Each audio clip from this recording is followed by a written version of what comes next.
করব বন্ধুরা, প্রকৃতির নিয়ম যেটা হবার সেটা তো হবেই। তোমাদেরকে আমি বলেইছি আমাদের একটা নতুন ছাগল ফার্ম মানে ছাগলের খামার তৈরি করেছে, নতুন করে চালু করেছে। মানে তোমাদের দাদা ভাই আর তোমাদের দাদা ভাইয়ের ভাই দুজনে মিলে, জানো তো। তো সেখানে বাচ্চাও হয়েছে অনেক ছাগলের। তো তার মধ্যে একটা ছাগলটাকে আজকে সকালে খাসি করালো, জানো তো। কি কষ্ট লাগছিল কি বলবো, মানে কষ্টে বুকটা ফেটে যাচ্ছিল। আমি বলবো কি, এখন নিজের চোখ থেকে জল এসে যাচ্ছে, এত কষ্ট লাগছিল।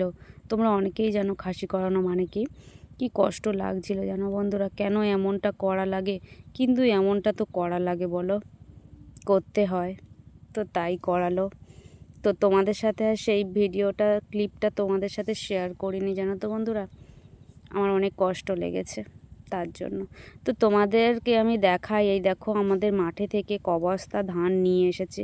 এইদিকে আছে 3, 6, 7, আবার এদিকে আছে 5টা, অনেক ধান। আরও বাইরে ধানগুলো পড়ে আছে, পুরো সারা বছরের খোরাক, বুঝলে বন্ধুরা। শুভ সকাল আমার সকল বন্ধুরা, কেমন আছো তোমরা? আশা করি ভালো আছো, আমিও খুব ভালো আছি। মন থেকে চাই তোমরা সবসময় খুব ভালো থাকো বন্ধুরা। আমরা এই প্রকৃতিকে এত ভালোবাসি, আর প্রকৃতির কাছে আমরা কিচ্ছু না।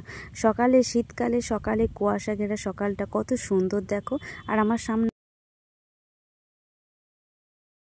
পুকুর পাড়ে একটা বিলাতি আমরা গাছ আছে, আর সেই লাগে, তোমাদেরকে পরে দেখাবো।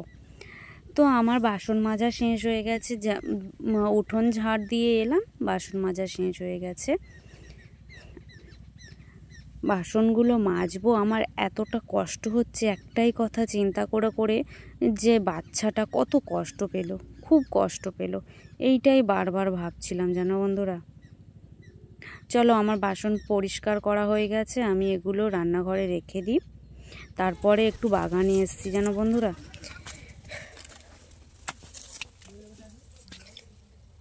শাক তুলতে এসেছি, কলমি শাক, কিন্তু তুলতে এসেছি, পাবো তো আদৌ? এই দেখো মোটামুটি হয়ে আছে চারিদিকে, মানে খুঁজে গামলাটা ভর্তি করবো, বুঝলে।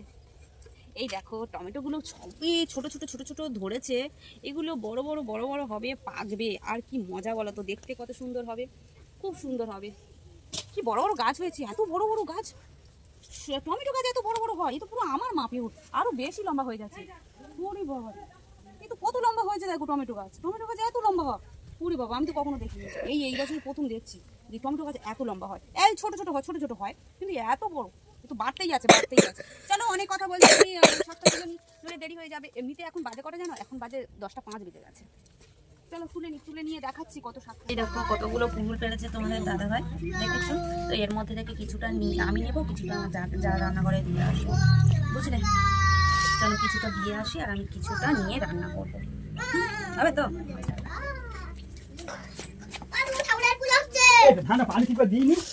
আমার রান্নাঘরের পাশেই পুরো আমার যার রান্নাঘর, তো তার রান্নাঘরে আমি পুরুলগুলো দিয়ে এলাম। তোমাদের দাদাভাই পেরেছিল, তোমাদের দাদাভাই পুকুরে আজকে জাল ফেলে কি মাছ ধরেছে, বড় কাতলা মাছ।